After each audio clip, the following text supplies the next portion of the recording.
On the night of December 31, 2014, in the small, quiet town of Bloomfield, Indiana, an 18-year-old mother named Marina Pearl Boelter finished her evening shift at the local IGA grocery store. She was looking forward to celebrating New Year's Eve, maybe heading to a party, maybe finally relaxing after a tough year. She clocked out around 6 p.m., accepted a ride from someone she knew, and then she vanished completely. No trace, no body, no phone pings, no answers. More than 11 years later, in 2026, the disappearance of Marina Boelter remains one of Indiana's most haunting unsolved cases. Marina Pearl Boelter was born on July 15, 1996. Friends and family described her as smart, loving, and determined. She had long blonde hair, bright blue eyes, stood about 5'3", and weighed around 110 pounds. One of her most distinctive features was a tattoo on her foot, a star with butterfly wings. By the time she was 18, Marina had already faced more hardship than most people do in a lifetime. In April 2014, she gave birth to a beautiful baby boy named Landon. The father was her on-again, off-again boyfriend, 22-year-old Douglas DJ Lockhart. Their relationship was turbulent and, according to reports, abusive. There were allegations of physical violence, including an incident where Marina suffered a broken collarbone. Despite the difficulties, Marina adored her son and was completely devoted to him. Tragedy struck again in August 2014.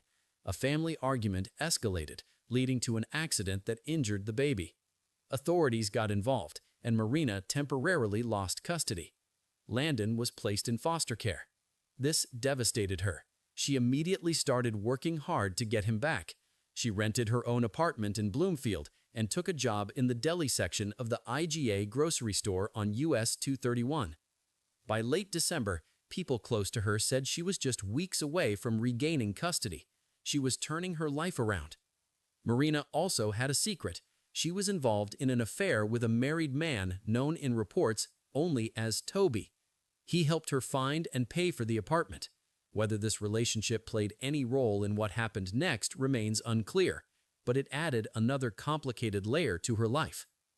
Now let's walk through that fateful night, step by step. December 31, 2014.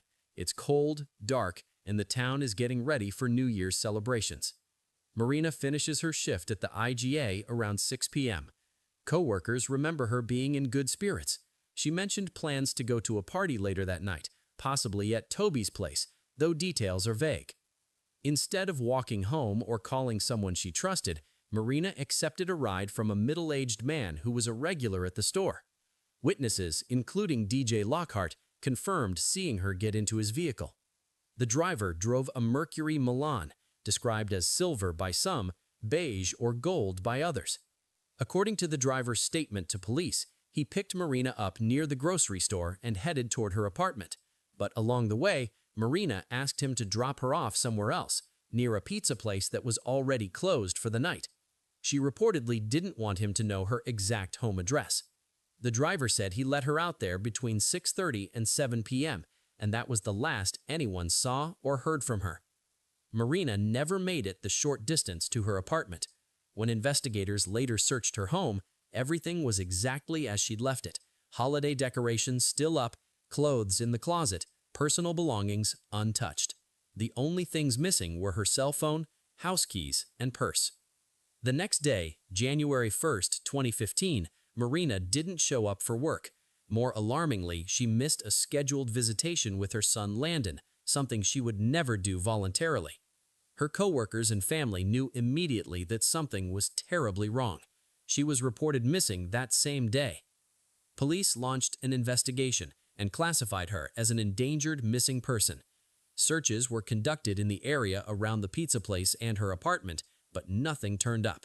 No signs of a struggle, no witnesses coming forward with new information, no activity on her phone after that night. Investigators looked closely at several people in Marina's life. First, her ex-boyfriend, DJ Lockhart. He had a history of alleged abuse, and some family members openly suspected him. However, DJ helped with initial searches and cooperated with police. Tragically and suspiciously to some, just 6 weeks later, on February 12, 2015, DJ was stabbed to death during an unrelated fight at a party. Authorities found no evidence linking his death to Marina's disappearance, but the timing has fueled speculation for years. Second, the man who gave her the ride. He had prior convictions, including charges related to abduction and sexual assault. That naturally made him a prime focus, but he passed a polygraph test and was eventually cleared. Third, a neighbor in Marina's apartment building, a convicted child killer. He was questioned but had a solid alibi. Fourth, Toby, the married man she was seeing. Details about him are scarce in public records, and no official suspicion has ever been named against him. Despite extensive searches, interviews, and tips over the years, no major breaks have emerged. As of 2026, Marina Boelter's case remains open and unsolved. Her family continues to fight for answers.